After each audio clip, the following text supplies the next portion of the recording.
இயேசு வந்த இல்லத்திலே சந்தோஷம் உண்டு, எல்லாவற்றிலேயும் அங்கே ஸ்தோத்திரம் உண்டு. இயேசு வந்த இல்லத்திலே சந்தோஷம் உண்டு, எல்லாவற்றிலேயும் அங்கே ஸ்தோத்திரம் உண்டு. இடைவிடாமல் ஏறெடுக்கும் ஜெபங்களும் உண்டு, ஆவியிலே நிறைந்திருக்கும் அனுபவம் உண்டு, இன்ப அனுபவம் உண்டு.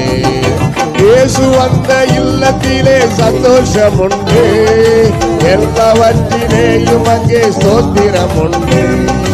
இடைவிடாமல் ஏறெடுக்கும் ஜெபங்களும் உண்டு, ஆவியிலே நிறைந்திருக்கும் அனுபவம் உண்டு, அனுபவம் உண்டு.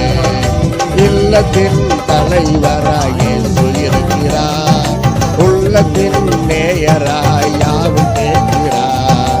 இல்லத்தின் தலைவராய் இயேசு இருக்கிறார், உள்ளத்தின் நேயராய் யாவும் கேட்கிறார். மறைவான விருந்தினராய் தினமும் வருகிறார், மறைவான விருந்தினராய் தினமும் வருகிறார். குடும்பத்தின் குறைகள் யாவும் அறிகிறார்,